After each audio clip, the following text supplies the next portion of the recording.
আপনাদের কাছে কি এ ধরনের কোনো কমপ্লেন আসছে? যেমনটি জনাব সোহরাব হাসান বলছিলেন, আমরা কিন্তু বেশ কিছু বিষয় এরকম জানি যে দেখেন হচ্ছে মামলা বাণিজ্য, এই বাণিজ্যটা ব্যাপক, মানে ব্যাপক থেকে ব্যাপকতর। আমি উদাহরণ দিতে পারবো হচ্ছে, এটা যে শুধুমাত্র অভ্যুত্থান কেন্দ্রিক যে মামলাগুলো তা না। ও সাধারণ একজন মানুষকে আমি একটা এক্সাম্পল দিই।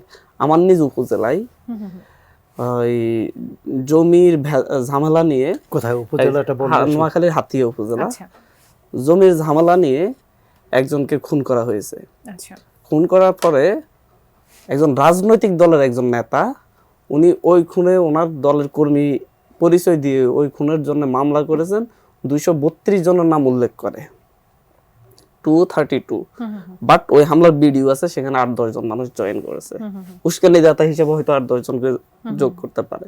মাঠের অলরাউন্ডার আমি, আর ঘরের allrounder Tylox. Tylox toilet cleaner, clean মানেই টাইলক্স।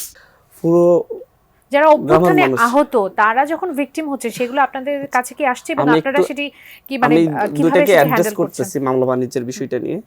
তো হচ্ছে সেখানে পরবর্তীতে কথা বলে সেটাকে 28 জনে আনা হয়েছে। আমি বলেছি যে হচ্ছে কোনো রাজনৈতিক দলের লোকের নামে মামলা নেওয়া যাবে না, আবার এই রাজনৈতিক দলের লোকের কথায় মামলা নেওয়া যাবে না। যিনি নিহত হয়েছেন তার সন্তান, তার বাবা মা, তাদের কারো কথাই মামলা নিতে হবে। তো এটা যে হচ্ছে, পাশাপাশি হচ্ছে রাজনৈতিক মামলা।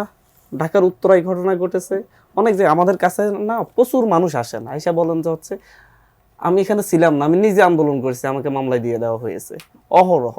এই কাজগুলা কারা করছে? সেক্ষেত্রে আসলে এই কাজগুলা কারা করছে?